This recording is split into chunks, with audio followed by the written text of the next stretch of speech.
নমস্কাৰ বন্ধু বান্ধৱীসকল, মোৰ ইউটিউব চেনেললৈ আপোনালোকক স্বাগতম।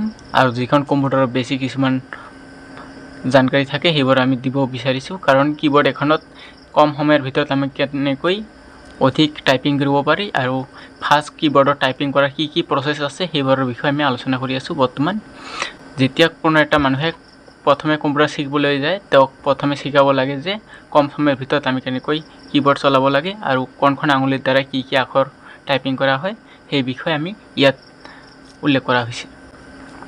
এতিয়া আমাৰ এটা সৰু কম্পিউটাৰ আছে, ইয়াত তোমালোকক দেখাম যে কম সময়ৰ ভিতৰত আমি কেনেকৈ টাইপিং কৰিব লাগে আৰু কোন আঙুলিৰ দ্বাৰা কি কাম কৰা হয়। প্ৰথমে এটা সূত্ৰ আছে ASDF, স্পেচ মাৰিব লাগিব, পাছত LKJ। এইখন হৈছে প্ৰথম। যেতিয়া কম্পিউটাৰ এখন চলাবলৈ যায় প্ৰথমে এইখন এটা সূত্ৰ, কাৰণ হাতত যিখন মানুহৰ স্পীড হয় প্ৰথমত তেওঁক শিকাবলৈ হ'লে এইখন শিকাব লাগিব যে কিবৰ্ড প্ৰেক্টিছৰ 1 number first try of the basic position. যিখন পজিশ্যন ফাৰ্ষ্টত থাকে বেছিক, এইখন হৈছে ASDF। পাছত স্পেচ মাৰিব লাগিব কিবৰ্ডত, এইখন হৈছে কিবৰ্ডৰ স্পেচ। এইখন মাৰাৰ পাছত ইয়াত এটা চিন মাৰাৰ পাছত LKJ মাৰিব লাগে, অৰ্থাৎ এইখন এখন কিবৰ্ড আৰু ইয়াৰ ASDF মাৰাৰ পিছত স্পেচ মাৰিব লাগিব আৰু ইয়াত এটা আঙুলি থাকিব LKJ। এনেকৈ কিবৰ্ডখন চলাবলৈ ফাৰ্ষ্টতে বেছিক এইখন হৈছে পজিশ্যন।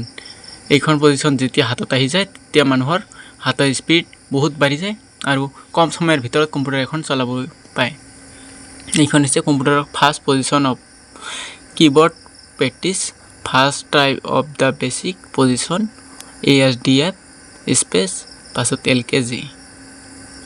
কম্পিউটাৰ এখন যেতিয়া চলায় তেওঁ প্ৰথমে এইখন শিকাব লাগে আৰু এইখনে হৈছে কম্পিউটাৰৰ মেইন সূত্ৰ। কাৰণ কিবৰ্ড এখন যেতিয়া কোনো এটা মানুহে বহুত স্পীডত চলাই যায় তোমালোকে ভাবা যে তেওঁৰ হয়তো বহুত স্পীড আছে, নহয়, এইখন হৈছে তেওঁৰ এটা সূত্ৰ। কম সময়ৰ ভিতৰত আমি বহুত টাইপিং কৰিব পাৰি আৰু এইবোৰ হৈছে কিবৰ্ড এখনৰ সূত্ৰ।